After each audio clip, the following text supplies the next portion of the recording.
চট্টগ্রামের বন্যা পরিস্থিতির সবশেষ খবর জানাতে যুক্ত হচ্ছেন সহকর্মী একেম নাজিম। নাজিম, বন্যার ক্ষয়ক্ষতির পরিমাণ জানাবেন আমাদের। আসলে বন্যা পরিস্থিতি বলতে গেলে আসলে বলে বোঝানো যাবে না, কারণ গত কয়েকদিনের ভারী বৃষ্টি, পাহাড়ি ঢলের কারণে চট্টগ্রামের হাটহাজারী, রাউজান, ফটিকছড়ি, মিরসরাই, বস্তুর, রাঙ্গুনিয়া এইসব এলাকায় আসলে অনেকগুলো এলাকা পানিতে তলিয়েছিল। কিন্তু গতকালকে থেকে আমরা যেটি দেখেছি, ফটিকছড়ি, হাটহাজারী, মিরসরাই এইসব এলাকা থেকে পানি নামতে শুরু করেছে। কিন্তু পানি নামতে শুরু করার পরপরেই কিন্তু এখানের ক্ষত চিহ্নগুলো দেখা যাচ্ছে, কারণ সড়কের অধিকাংশ সড়ক কিন্তু এখানে দুভাগ হয়ে গেছে, ভেঙে গেছে। আর আমরা যেখানে রয়েছে মেখল ইউনিয়নের একটি এলাকায়, এখানের এখনো সড়ক যোগাযোগ বন্ধ। ভিতরে ভিতরে যতগুলো গ্রামীণ সড়কগুলো রয়েছে সেই সড়কগুলো এখনো বন্ধ, এতে করে মানুষের যে দুর্বিষহ জীবন সেটি পার করছেন। আমরা সকাল থেকে মেখল ইউনিয়নের এবং ফরাদাবাদ এলাকা সহ হাটহাজারী উপজেলা যতগুলো এলাকা রয়েছে সবগুলো এলাকায় আমরা ঘুরে ঘুরে দেখেছি। এখানকার পরিস্থিতি খুবই নাজুক, কারণ এখনো বন্যা দুর্গতদের যে আর্তনাদ সেটি আমরা শুনতে পাচ্ছি, কারণ এখনো দুর্গম এলাকাগুলোতে কোনো ধরনের ত্রাণ পৌঁছায়নি। আমরা এখন এখানকার একজন স্থানীয় জনপ্রতিনিধিকে পেয়েছি, আমরা একটু কথা বলবো। আপনি যদি বলতেন আপনাদের মেখল এলাকায় কতগুলো ঘর বাড়ি বিধ্বস্ত এবং ত্রাণ কার্যক্রম আপনারা কিরকম বিতরণ করছেন যদি একটু বলতেন। ধন্যবাদ দেশ টিভিকে। আমরা মেকলের জেলা বিভাগীয় কমিশনার মহোদয় এসেছিলেন, ইউএনও মহোদয় এসেছিলেন। ওনাদের পক্ষ থেকে প্রায় 300 জনের মতো এখানে বন্যা দুর্গতদের মাঝে গভর্নমেন্ট ত্রাণগুলি বিতরণ করেছেন। আমাদের দলের পক্ষ থেকে, জাতীয়তাবাদী দলের পক্ষ থেকে এবং আমাদের নেতাদের সাহেবের পক্ষ থেকে হাটহাজারীতে আমাদের ত্রাণ বিতরণ কন্টিনিউ প্রসেসিং এখনো চলছে। তবে আমি আপনার কাছে দৃষ্টি আকর্ষণ করবো বিশেষ করে এই যে দেখতে পাচ্ছেন আপনার রাস্তাগুলি কি ভেঙে যেভাবে ক্ষতিগ্রস্ত হয়েছে, এখন যান চলাচলটা এখানে অনেকটা অস্বাভাবিক হয়ে গেছে।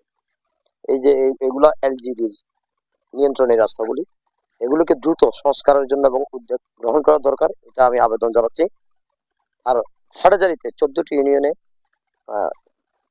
বিভিন্ন সামাজিক সংগঠনে এগিয়ে এসেছে, বিভিন্ন বিত্তশালীরা এগিয়ে এসেছে।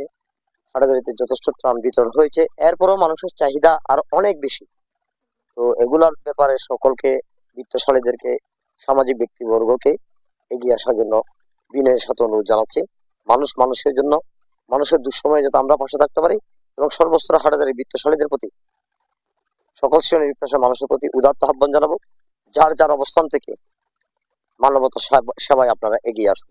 জি, এই জনপ্রতিনিধি যেমন বলছেন যে যারা বন্যা দুর্গত রয়েছেন তাদেরকে যেন বিভিন্ন ব্যক্তি উদ্যোগে এবং সংগঠনের মাধ্যমে তাদেরকে সহায়তা করা হয়। বিশেষ করে যেহেতু এখন বন্যার পানি নামতে শুরু করেছে, এতে করে ক্ষয়ক্ষতিগুলো এখন ফুটে উঠছে, কারণ অধিকাংশ ঘরবাড়ি এখনো বিধ্বস্ত। আর গ্রামীণ সড়কগুলো, পুরো সড়কগুলো আসলে বিধ্বস্ত।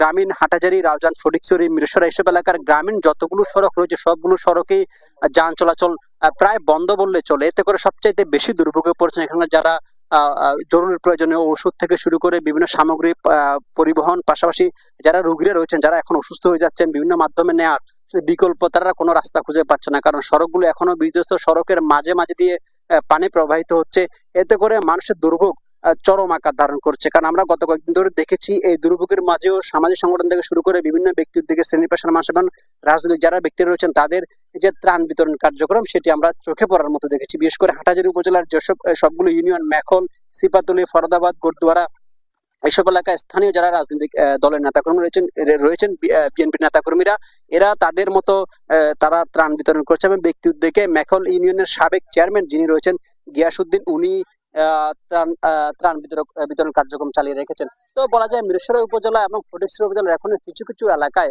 পানিতে তলিয়ে আছে। এসব পানি কবে নাগাদ নামবে সেটি এখন আর বলা যাচ্ছে না। তবে যেহেতু এখন বৃষ্টি নেই, তো হয়তো পানি নেমে যেতে পারে, কিন্তু পানি নেমে গেলেও যে ক্ষত চিহ্নগুলো দেখা যাচ্ছে সেটি আসলে ফুটে উঠছে। তাই এখানকার যারা বন্যা কবলিত এলাকার মানুষরা রয়েছেন তারা যেটি বলছেন, দ্রুত এইসব ক্ষয়ক্ষতিগুলো তালিকা করে এবং নির্ণয় করে যেন তাদেরকে পুনর্বাসন করা হয়। এই ছিল চট্টগ্রামের হাটহাজারী থেকে আমার কাছে থাকা সর্বশেষ।